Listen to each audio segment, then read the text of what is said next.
What's up, everybody? It's AJ with etrailer.com. Today we're going to be checking out this Yakima Bedrock bed rail system. So they're rails that clamp onto your bed on our 2021 Jeep Gladiator.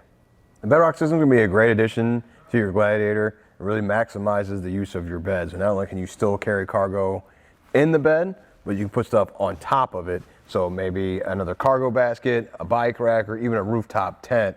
It keeps it nice and low profile, so it's going to be easier to use too. It's far easier than reaching up on the top of your Jeep. You can load it from here. It makes it easier. That tent is going to be a lot easier to load that up and even climb up in there to get in it. So there's a lot of advantage to using this and still being able to use your bed. I like that it doesn't take up a bunch of space in there or ruin that. It attaches with these clamps, so it can be removed too, so it's not a permanent install, so you don't have to drill any holes in the side rails or anything, and it's really easy to just undo this on both sides and take it off when you want it gone to full access to your bed. It also adds tie-down points here to each side of the bar, so there's going to be 4 of those, so not only can you use whatever's in your bed already, it adds to it, so that's just going to help you tie things down too when you go to transport them. Looking at the bars themselves, they're going to be a black powder coat aluminum, and they're the HD bars, so you can see they're a little bit bigger than normal bars. They're nice because they have the T-track on top, so you can just peel back the Weatherstrip, slide your accessories in there, or you can still use the clamp-on accessories if you have those. It's just nice that you have the slide-on ones up here. It's going to take up less space down here because that is something with the bars on here. You can't exactly stack things in your bed too high. You have the limit to all the way up here. We'll get that measurement later on, but that's just something else to consider. But again, they're easy to pop off, so it isn't that big a deal really. Another thing with the base here is it does have rubberized at the bottom, so it's not going to be scratching or digging into the top of your bed rail, so you won't even notice they were on there when you go to unlatch it.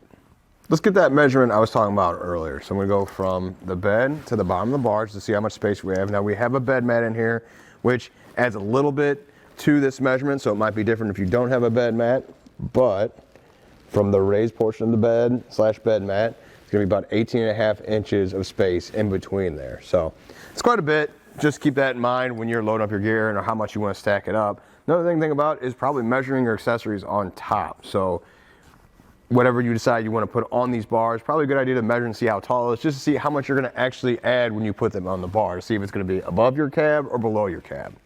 And once you've got that measurement, go ahead and add this one. So I'm going to go from the raised portion here of the bed rail to the top of this bar. It looks like it's going to be about 3 inches of height. I talked about how easy the clamp system was. It is really easy. It didn't take me that much time. You have to do a little bit of measurement, but you don't need any tools, which is the nice part, and it goes pretty quick. Check out how we did it. It's going to be a little bit of assembly to do before you attach it to your rails, but it's pretty simple. All you have to do is remove this screw here from the end. It's going to be on this portion, so you can remove the end cap, and then we can slide on our base. So one tip to do that though is to go ahead and just remove one end cap. We'll slide one on like this and go all the way to that end. That way that end you don't have to take off the end cap. And then on this side, we're gonna come back through and make sure you slide this metal piece here in the T-track. So you see I'm pulling up on it, it's not popping on the track. That means it's in there. So then you can go ahead and replace the end cap. Just push it back into place and line up that hole so you can replace that screw.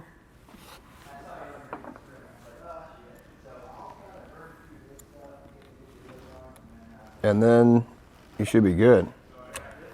Make sure you get a tape measure so you can measure how far apart to put the bars. We're going to need about 24 inches, what we're going to aim for, just for the accessories we're going to throw on there for the clamps. So I'm going to go from the inside of this gap on the rail we've already mounted, and we even measured from the cab to that bar for that measurement too, and all the way back here, and we're going to aim for the back line, so that's 24 right there. So that looks like it's going to be just fine in that spot. So again, we went from here in this front gap to this back line here just to make sure we got a measurement, and I'm going to go to the other side and make sure it matches over there too. One more thing to check is to make sure the side to side is even on your bars. Luckily, the HD bars here have measurements notches on them, so that's nice. You don't have to get the tape measure out and go back and forth, so you can line up the base where you need it. Ours needs to be 1 notch before 60, so I'll get it to right to the edge there, and I know that now I can tighten it down, and it's going to be even on both sides. So we just bring our Allen wrench and start tightening down that center bolt. Now we flip the bars over. Be careful, make sure you put them right back where they were. You can always measure again if you think it gets a little bit out of whack. I think I moved mine a little bit, so I'm gonna measure it again, and then I'll hop up in the bed. Then we're gonna install our clamp. So this part's gonna hook up into the base there, and we're gonna put our foot here on the bottom, because what's gonna happen is we're gonna tighten this bolt, and it's gonna push this up against the bed rail to help hold it in place. So with it right there, now I'm gonna start turning this, and when you get a little bit of resistance is all you need, because when you bring this lever down, it locks into place.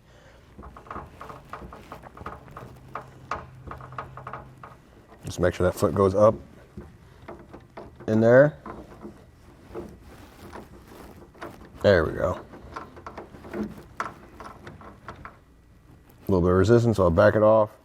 Then just throw the lever, and now it's latched into place. We also have a locking cord right here, so you can even lock these up so that nobody can mess with them when you're not around. Overall, I think it's a great addition to the Gladiator.